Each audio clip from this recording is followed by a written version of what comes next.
सलीका मंदी किसी चीज की मोहताज नहीं होती। अपने घर को वेल मेंटेन, वेल ऑर्गेनाइज रखने के लिए ना तो आपको स्पेशल ट्रेनिंग की जरूरत होती है, ना ही आपको किसी की हेल्प की जरूरत होती है।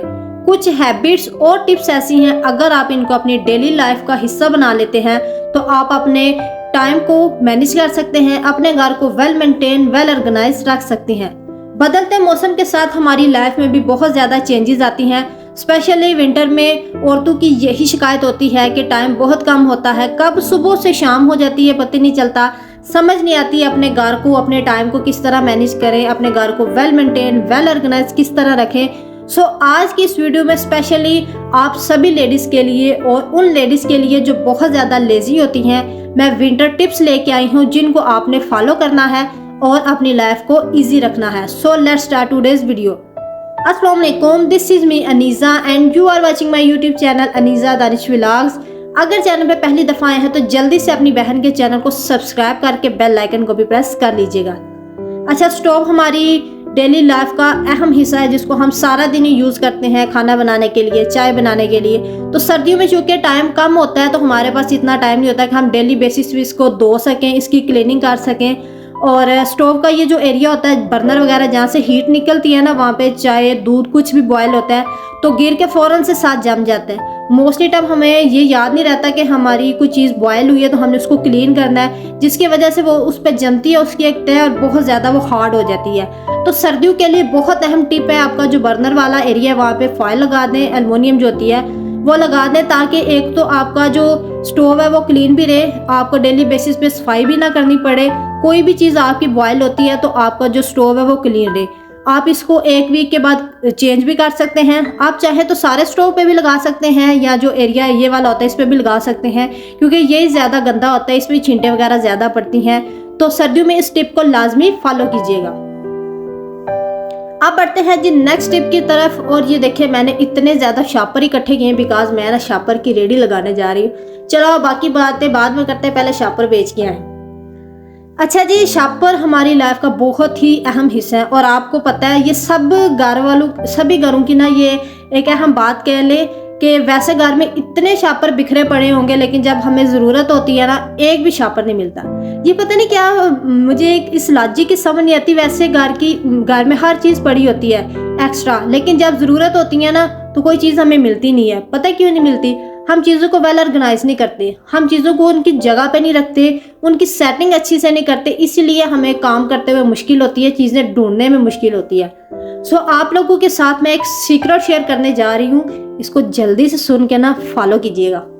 वो सीक्रेट ये है कि हमारे घर में जितने भी शापर होते हैं ना, हम उनको गुच्छा मुच्छा करके एक शापर में डाल के लटका देते हैं। सिलवटें पड़ी होती हैं, जब हमने यूज़ करना होता है ना समझ नहीं आती शापर बड़ा लेना है छोटा लेना है, ढूंढने में बहुत मुश्किल होती है। तो मेरे पास जितने भी शापर थे मैंने इनको 3 पार्ट में डिवाइड किया है, बड़े, छोटे और सबसे छोटे, यानी मीडियम, लार्ज और स्मॉल में मैंने इनको डिवाइड किया।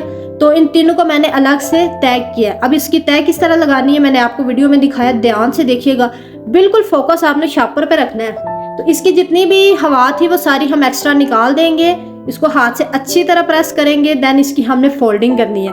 तो एक दफ़ा फिर देख लें, इस तरह हाथ ऊपर आपने फेरना है ताकि इसके अंदर जितनी भी जो एक्स्ट्रा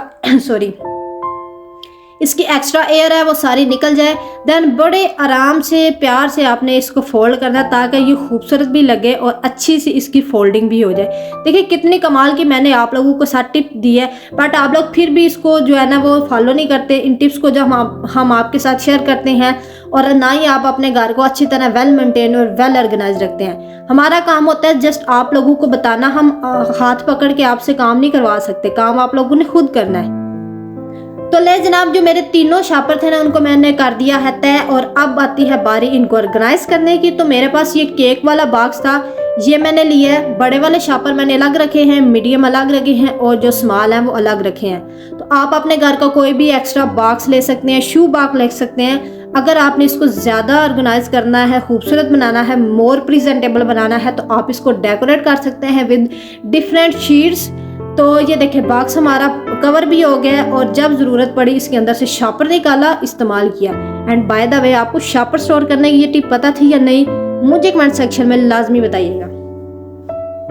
नेक्स्ट हम लोग बात करते हैं जी स्पाइसेस जार की, जो कि डेली बेसिस पे बहुत ज़्यादा यूज़ होते हैं, और जो चीज़ डेली बेसिस पे यूज़ हो ज़ाहिर है अब उसकी सफाई भी बहुत ज़्यादा ज़रूरी होती है।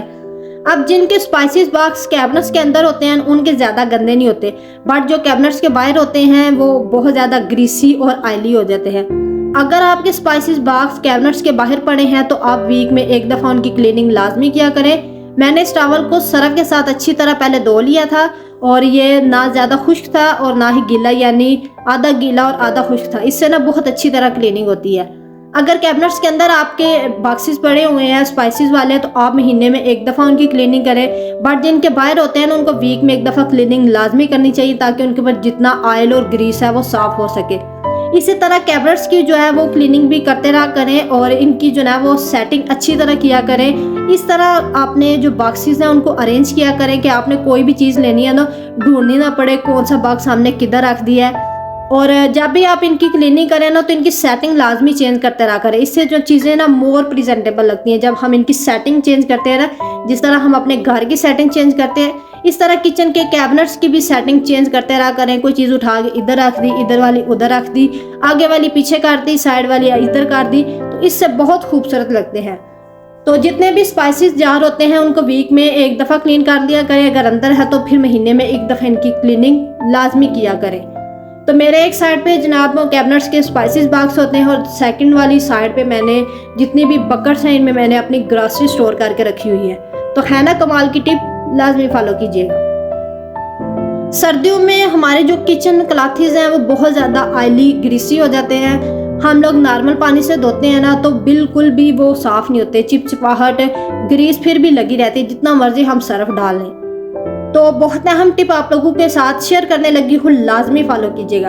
आपने जब भी अपना किचन क्लॉथ धोना है तो आपने पानी को अच्छी तरह गर्म करना है। जैसे ही पानी को बॉयल आ जाना है तो जिस तरह मैंने सर्फ डाला है ना इस तरह सर्फ डाल के तो मैंने किचन क्लॉथ को डिप कर दिया था। इसको डिप करने के बाद ये नहीं कि धो लेना फ़ौरन से, डिप करने के बाद कम से कम 2 से 3 घंटे इसको छोड़ देना है। जब इसका ऑयल और ग्रीस अच्छी तरह जनाब वो निकल जाए सारी, इसके बाद दोबारा इसका पानी चेंज करना है और सर्फ डाल के अच्छी तरह इसको धोना है। एक तो इसकी ऑयल और ग्रीस सारी ख़त्म हो जाएगी, चिपचिपाहट ख़त्म हो जाएगी, और गर्म पानी से धोने में कपड़े में निखार भी आता है, और एक्स्ट्रा जितने भी जर्म्स हैं वो सारे डेड हो जाते हैं। सो नेक्स्ट टाइम सर्दियों में आपने जब भी अपने किचन क्लॉथ को वॉश करना हमेशा इसी टिप को फॉलो करना है।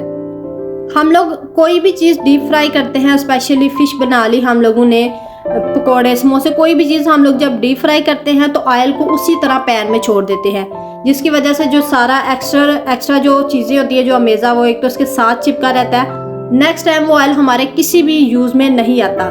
तो जब भी कोई चीज़ डीप फ्राई करें, स्पेशली जब फ़िश वगैरह फ्राई करते हैं, तो जब आपका ऑयल अच्छी तरह ठंडा हो जाए उसी टाइम उसको स्टेन करके किसी भी कंटेनर में स्टोर कर लें। इसके 2 बड़े बेनिफिट हैं, एक तो आपका ऑयल नीट एंड क्लीन रहेगा, और सेकंड नंबर पे जब आपने ऑयल यूज़ करना है तो वो आपका ऑयल वेस्ट नहीं होगा। पहली बात है कोशिश ये किया करें कि आप उतना ही ऑयल लें जो आपका एक दफ़ा में यूज़ हो जाए, क्योंकि ऑयल को बार बार गर्म करना और बार बार हम जब उसको यूज़ करते हैं ना तो वो हमारी सेहत के लिए बहुत ज़्यादा हार्मफुल होता है, जलता रहता है ना। जब बाहर से आप कोई डीप फ्राई वाली चीज़ लेके आते हैं तो उसका टेस्ट नहीं अच्छा होता। क्यों नहीं अच्छा होता? क्योंकि वो एक ही दफ़ा बड़ा से कड़ाह में ऑयल डाल लेते हैं और उसको बार बार गर्म करते रहते हैं, जिसकी वजह से उसका जो टेस्ट है ना वो कड़वा हो जाता है। सो कोशिश किया करें उतना ही तेल लें जितना आपका एक टाइम में यूज़ हो सके। सर्दी हो या गर्मी, मौसम कैसा भी हो, मेडिसिन हमारी लाइफ का बहुत ही अहम एक पार्ट है। ये समझिए आजकल लोगों की जो ज़िंदगी है ना वो मेडिसिन पे ही डिपेंडेड है। बहुत से लोग ऐसे हैं जिनको अपनी डेली लाइफ में मेडिसिन लाजमी यूज़ करना पड़ती है। तो हमारे घर में भी मेडिसिन होती हैं, तकरीबन सभी के घरों में होती हैं। और हम लोग क्या करते हैं, एक दफ़ा जब मेडिसिन ली है उसको यूज़ किया और उसको शापर को फेंक दिया है, नेक्स्ट टाइम पता ही नहीं चलता कि इधर रखी थी, ढूंढना पड़ता है, आवाज़ें लगानी पड़ती है। तो अपने घर में मेडिसिन वाला एक बॉक्स रखें जिसमें आपने अपनी मेडिसिन स्टोर करनी है। कोई सा भी एक्स्ट्रा आप कंटेनर ले सकते हैं जो घर में एक्स्ट्रा पड़ा हुआ है, यूज़ नहीं होता, उसको अच्छी तरह रीअरेंज करें। आप इसको अच्छी तरह से डेकोरेट भी कर सकते हैं। तो अपनी जितनी भी मेडिसिन है इसके अंदर स्टोर करें। जो आई ड्रॉप है, सिरप वगैरह, उनको आप फ्रिज के अंदर रखें, और जो फ्रिज के अंदर रखने वाली नई मेडिसिन होती है उनको एक बॉक्स के अंदर अच्छी तरह अरेंज करके रखें। अच्छा, हम लोग ना मेडिसिन लेते हैं ना जब, तो हम उनके बॉक्सेस फेंक देते हैं, टैबलेट्स के स्पेशली। तो बाहर से हमें पता ही नहीं चलता ये किस चीज़ की मेडिसिन है। तो अगर आप लोगों के साथ भी कभी ऐसा हो जाए ना, इन केस के समझ ना आए, हर एक को तो फार्मूला नहीं पता होता ना ये किस चीज़ की टैबलेट है, फीवर की है या पेन किलर है, कुछ भी है। तो अगर आपने बॉक्सेस फेंक दिया तो इस तरह के टैबलेट्स के जो पत्ते होते हैं उनकी बैक साइड के ऊपर ना लिख दिया करें छोटा सा, चाहे इंग्लिश में लिख दिया करें, ठीक है, या उर्दू में लिख दिया करें, बड़े से मार्कर के साथ लिख दिया करें, ताकि घर में अगर कोई भी यूज़ कर रहा है ना तो उसे पता हो ये किस चीज़ की मेडिसिन है। मोस्टली टाइम ये होता है कि कोई अननोन पर्सन होता है तो वो गलत मेडिसिन यूज़ कर लेता है, नहीं पता चलता।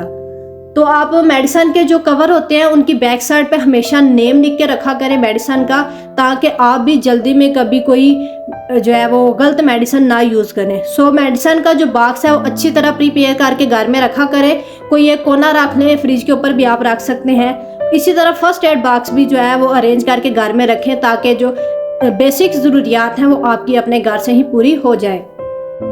हम लोग जब ग्रॉसरी बाय करते हैं तो उसके बाद उसको स्टोर करना बहुत ज़्यादा ज़रूरी होता है। ग्रॉसरी में बहुत सारी चीज़ें ऐसी होती हैं, जिस तरह बेसन है या दालें वगैरह हैं, उनमें ज़रा सा भी मॉइस्चराइज़र आ जाए तो वो ख़राब हो जाती हैं। सो इनको हमेशा ऐसे कंटेनर में स्टोर किया करें जो एयर टाइट हो, जिनके अंदर हवा ना जाए, ताकि आपकी जो ग्रॉसरी है वो लॉन्ग टाइम के लिए चले और ख़राब बिल्कुल भी ना हो। मेरे पास ये जो दही वाली बकेट्स हैं ये बहुत ज़्यादा होती हैं, तो मैं इनको वेस्ट नहीं करती। जैसे ही दही ख़त्म होता है मैं इनको अच्छी तरह धो के ड्राई करके रख देती हूँ, और अपनी जितनी भी ग्रॉसरी है, दालें, चने हैं, मकरूनी, पास्ता, जो कुछ भी होता है वो सारी इन चीज़ों में स्टोर करके रखती हूँ।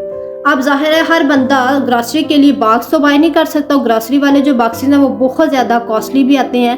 तो आप अगर लैदा बॉक्सेस में नहीं डाल के रख सकते तो बड़ा सा कोई एक कंटेनर ले लें जो कि एयर टाइट हो, और उसके अंदर अरेंज करके अपनी जितनी भी ग्रॉसरी है ना, दालें, चने, मसाला जा जितने भी हैं वो सारे अरेंज करके रखें। उसका ढक्कन अच्छी तरह बंद करके रखें। मेरे पास ये जो बकेट है इनके बारे में मैंने नेम लिखा होता है, मुझे आइडिया हो जाता है कि किस बॉक्स के अंदर मैंने कौन सी चीज़ डाली है। अगर तो आपके पास बॉक्सेस हैं तो वेल एंड गुड। अगर आप बॉक्सेस बाय नहीं कर सकते तो कोई एक बड़ा सा कंटेनर ले लें।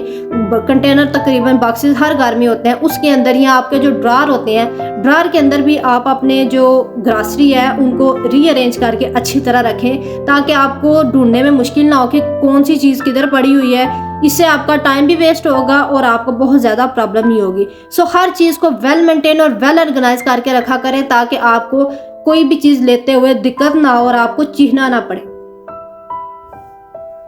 हम लोग जब ये प्याज और आलू लेके आते हैं तो इनको हम लोग ऐसे ला के ना टोकरियों में डाल के रख देते हैं, जिसकी वजह से वो इनके छिलके जो है वो नीचे गिरते रहते हैं, बाहर गिरते रहते हैं, मट्टी। और जिस तरह नए आलू आते हैं ना तो उनके साथ बहुत ज़्यादा मिट्टी लगी होती है। हम लोग लाकर उनको उसी तरह स्टोर कर देते हैं। जब भी नए आलू लेके आए तो कोशिश करें उसी टाइम उनको टोकरी के अंदर डाल के धोएं, उनके ऊपर जितनी भी मिट्टी होती है वो सारी उतार दें। इसी तरह जो प्याज होते हैं उनको ऐसे स्टोर ना किया करें। मैं जब भी प्याज स्टोर करती हूँ तो मैं नीचे टोकरी के नीचे ना शॉपर डाल लेती हूँ। इससे क्या होता है, जो मट्टी तो खैर यहाँ पे होती नहीं, छिलके भी नीचे नहीं गिरते, और मैं जितने भी इसके एक्स्ट्रा छिलके होते हैं वो सारे निकाल के फिर जो अपने प्याज है और आलू उनको स्टोर करती हूँ। इससे एक तो मेरी जगह भी क्लीन रहती है, और सेकंड चीज़ ये है कि आपने आलू और प्याज हमेशा ऐसी जगह पे स्टोर करना है जहाँ पे हवा लगती हो, चाहे गर्मी का मौसम हो या सर्दी का। आलू प्याज को कंटेनर के अंदर ना रखें, ना ही कैबिनेट्स के अंदर रखें, बिकॉज इससे प्याज बहुत जल्दी गल जाते हैं और हमारे प्याज वेस्ट हो जाते हैं। सो आलू प्याज को हमेशा हवा वाली जगह पे स्टोर किया करें। पाकिस्तान में सिर्फ पैकेट्स में आता है, बट यहाँ पे बॉक्सेस में आता है, और पैकेट्स यहाँ पे बहुत बड़े होते हैं, 10 kg का, 15 का, 20 का। तो जो बॉक्सेस होते हैं ना वो 2.5 kg के होते हैं। वैसे तो ये बॉक्स बहुत ज़्यादा अच्छे बने होते हैं, ना तो ये फटते हैं ना इनमें से सर्फ निकलता, बट इतने बड़े बॉक्स को यूज़ करना या बार बार सर्फ निकालना थोड़ा मुश्किल हो जाता है। सो मैंने प्लास्टिक का एक कंटेनर रखा होता है और उसके अंदर मैं जितना मुझे ज़रूरत होती है उतना मैं सर्फ डाल कर रख लेती हूँ। और इसके साथ ना एक बहुत अच्छा एक कप आता है मेजरमेंट वाला, उससे ये फ़ायदा हो जाता है कि जब भी सर्फ डालना होता है ना तो आइडिया हो जाता है कि हमारे पास कितने कपड़े हैं और हमने कितनी लॉन्ड्री में कितना सर्फ यूज़ करना है। तो आप अपने किचन में और अपने वॉशरूम में अलग से सर्फ वाले कंटेनर रखा करें। वॉशरूम धोना है, किचन क्लॉथ धोने हैं, तो बार बार आपको लॉन्ड्री एरिया में नहीं जाना पड़ता और सर्फ ढूंढना नहीं पड़ता। आप किचन के लिए और वॉशरूम के लिए कोई लोकल वाला सर्फ जो है वो यूज़ कर सकते हैं। जो लॉन्ड्री वाला ज़ाहिर है वो थोड़ा एक्सपेंसिव होता है, हम हर चीज़ में वो यूज़ नहीं कर सकते। और कोशिश क्या करें कि सर्फ हमेशा ऐसे कंटेनर में रखें जो कि एयर टाइट हो, जिसमें हवा ना जाए। बिकॉज सर्फ के अंदर थोड़ी सी भी हवा या नमी चली जाए ना, या गीला हाथ चला जाए तो उससे सर्फ हमारा ख़राब हो जाता है, गुठलियाँ सी अंदर बन जाती हैं और जो सर्फ है ना वो बेकार हो जाता है। तो सर्फ को कोशिश क्या करें ऐसे कंटेनर में डालें जो गीला भी ना हो, और जब भी आपने उसको यूज़ करना है उसका ढक्कन टाइटली बंद किया करें। अगर ये वाली टिप अच्छी लगी है तो इसको भी ज़रूर ट्राई कीजिएगा। सर्दी हो या गर्मी हो, अपने घर को वेल मेंटेन, वेल ऑर्गेनाइज रखना एक होम मेकर की ही जिम्मेदारी होती है। जो हैबिट्स और टिप्स हम आप लोगों के साथ शेयर करते हैं, इसको एक कान से सुन के दूसरे से निकाल ना दिया करें, बल्कि इनको डेली लाइफ पे अप्लाई भी किया करें और आके अपना फीडबैक भी शेयर किया करें। क्या आप लोगों को ये टिप्स पता थी, नहीं पता थी, क्या आप लोग भी इनको फॉलो करते हैं या नहीं करते? हमें आके अपना फीडबैक लाजमी दिया करें। अच्छा, हमारे घर में बड़ी बॉटल्स आती हैं ना, या जार्स होते हैं जिनमें ये बॉक्सेस हो रही होते हैं जिनमें ऑयल वगैरह होता है, तो इसको अब हम डेली बेसिस पे तो यूज़ नहीं कर सकते। तो मैं क्या करती हूँ, ये ऑयल जो है ऑलिव मैं पराठों के लिए यूज़ करती हूँ, तो मैं इसको हमेशा एक बॉटल में डाल के रखती हूँ। हमारी जो ऑयल वाली बॉटल्स होती हैं वो शेल्फ पे पड़ी रहती है, जिसकी वजह से वो बहुत ज़्यादा ग्रीसी हो जाती हैं। जब भी पकड़ो हाथ इतने चिपचिपाहट वाले हो जाते हैं। तो मैं जब भी इनके अंदर ऑयल डालती हूँ, एक कुकिंग के लिए और दूसरा पराठों के लिए, तो मैं डिश वॉशर के साथ जनाब वो स्टील वूल के साथ अच्छी तरह इनको क्लीन करती हूँ। अंदर से तो ज़ाहिर है ये क्लीन नहीं होते, इनको मैं ढक्कन टाइटली बंद करके तो बाहर से अच्छी तरह इनको धोती हूँ, ताकि इनके ऊपर जितनी भी ऑयल, जितना ग्रीस ऑयल जो भी होती है ना, वो सारी क्लीनिंग अच्छी तरह इसकी हो जाती है सबकी, और हमारी बॉटल बिल्कुल न्यू हो जाती है। ऐसा लगता है जैसे हमने अभी मार्केट से बाय की है। तो जब भी आप बॉटल में ऑयल डालें, चाहे आपके पास कंटेनर है जो भी है जिसमें भी आप ऑयल डालते हैं, जब भी डालें उसका ढक्कन अच्छी तरह टाइटली बंद करके उसको धो के तो फिर यूज़ किया करें। जितने भी टिप्स मैंने आप लोगों के साथ शेयर किए हैं, इनको डेली लाइफ में लाजमी अप्लाई कीजिएगा। फ्रेंड्स और फैमिली के साथ भी ज़रूर शेयर कीजिएगा। और आप लोगों को इनमें से कौन सी टिप अच्छी लगी है, अपना फीडबैक भी ज़रूर शेयर कीजिएगा। अगर वीडियो अच्छी लगी है तो हमेशा की तरह एक ही बात कहूँगी, वीडियो को लाइक करके जल्दी से चैनल को सब्सक्राइब करें।